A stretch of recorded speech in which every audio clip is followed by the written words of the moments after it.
प्रिय दर्शकों, वास्तुशास्त्र में घर की हर चीज को सही दिशा और व्यवस्थित तरीके से रखने के बारे में विस्तार से बताया गया है।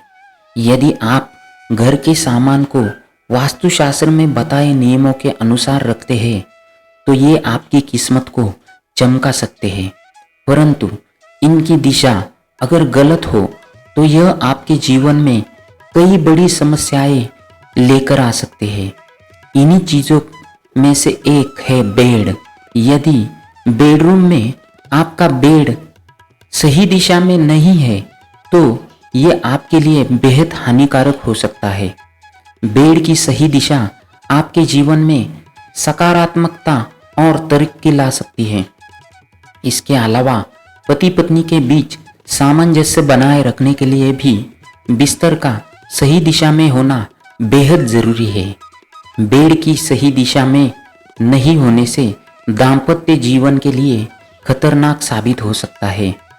तो दोस्तों, जानते हैं विस्तार से।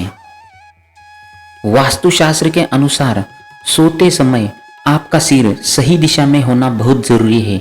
यदि सही दिशा में सिर करके ना सोए तो इससे आपके स्वास्थ्य पर गहरा असर दिखाई देता है।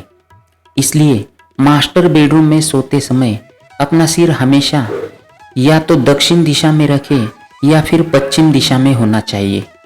इस बात का ध्यान रखें कि आपका बेड का सिरहाना दक्षिण या पश्चिम दीवार के विपरीत दिशा में ही होना चाहिए,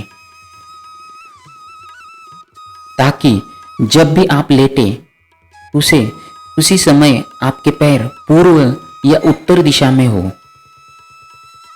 वास्तुशास्त्र के अनुसार इस बात का ध्यान रखें कि बेड कभी भी दीवार से सटा हुआ ना हो, विशेषकर उन कमरों में जो क्षेत्रफल की दृष्टि से छोटे हो। वहाँ बेड कभी भी कोने में नहीं रखना चाहिए। ऐसा करने से बेडरूम में सकारात्मक ऊर्जा का संचार खत्म होने लगता है।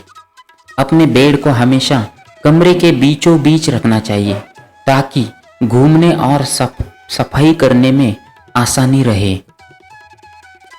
शास्त्र के अनुसार सोते समय इस बात का ध्यान रखें कि आपका सिर कभी भी उत्तर दिशा की तरफ ना हो। ऐसा करने से आपकी नींद की गुणवत्ता में कमी आ सकती है। आपके शरीर पर नकारात्मक प्रभाव देखने को मिल सकते हैं। आपकी सेहत बिगड़ सकती है।